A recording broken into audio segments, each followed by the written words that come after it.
Thank you. um,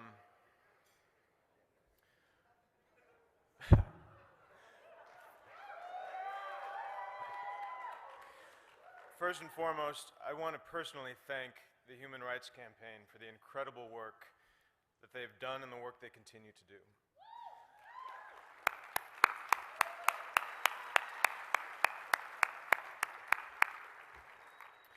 Not only here in Washington State, but across the country and around the world.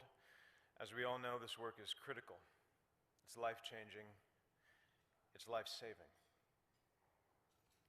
It is my great honor and privilege to be here tonight, to count myself a member of this community.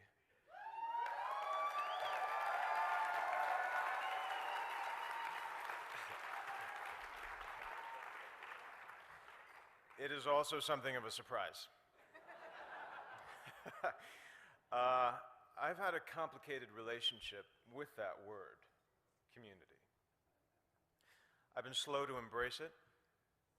I've been hesitant. I've been doubtful. For many years, I could not or would not accept that there was anything in that word for someone like me, like connection and support, strength, warmth. And there are reasons for that. I wasn't born in this country. I didn't grow up in any one particular religion. I have a mixed race background, and I'm gay.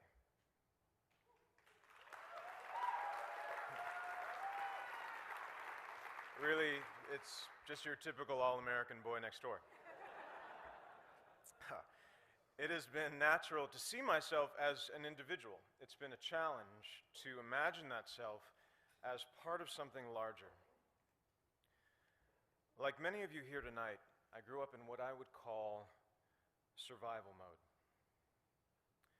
When you're in survival mode, your focus is on getting through the day in one piece. And when you're in that mode at 5, at 10, at 15, there isn't a lot of space for words like community, for words like us and we. There's only space for I and me. In fact, words like us and we not only sounded foreign to me at 5 and 10 and 15, they sounded like a lie. Because if us and we really existed, if there was really someone out there watching and listening and caring, then I would have been rescued by now. That feeling of being singular and different and alone carried over into my 20s and into my 30s.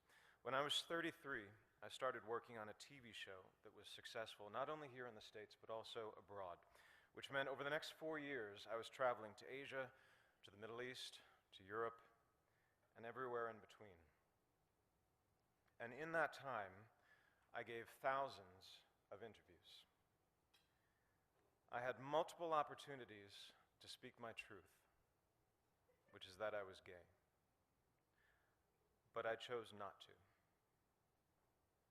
I was out privately to family and friends, to the people I'd learned to trust over time, but professionally, publicly, I was not.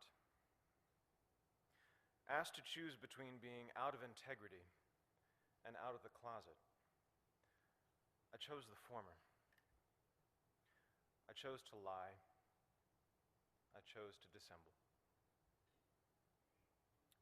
Because when I thought about the possibility of coming out, about how that might impact me and the career I'd worked so hard for, I was filled with fear.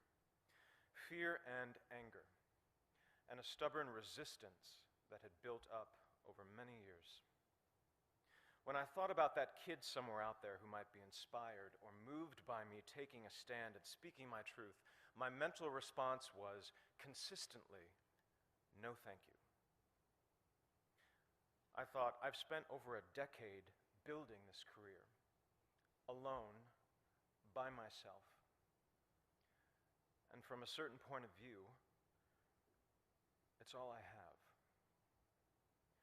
But now I'm supposed to put that at risk, to be a role model, to someone I've never met, who I'm not even sure exists. That didn't make any sense to me. That did not resonate at the time. Also, like many of you here tonight, growing up I was a target. Speaking the right way, standing the right way, holding your wrist the right way. Every day was a test, and there were 1,000 ways to fail. 1,000 ways to betray yourself, to not live up to someone else's standard of what was acceptable, of what was normal. And when you failed the test, which was guaranteed, there was a price to pay. Emotional, psychological, physical. And like many of you, I paid that price. More than once, in a variety of ways. The first time I tried to kill myself, I was 15. I waited until my family went away for the weekend, and I was alone in the house, and then I swallowed a bottle of pills. I don't remember what happened over the next couple of days, but I'm pretty sure come Monday morning, I was on the bus back to school, pretending everything was fine. And when someone asked me if that was a cry for help, I say no, because I told no one. You only cry for help if you believe there's help to cry for. And I didn't. I wanted out. I wanted gone. At 15. I and me can be a lonely place, and it will only get you so far. By 2011, I'd made the decision to walk away from acting and many of the things I'd previously believed so important to me. And after I'd given up the scripts and the sets which I dreamed of as a child, and the resulting attention and scrutiny which I had not dreamed of as a child, the only thing I was left with was what I had when I started. I and me.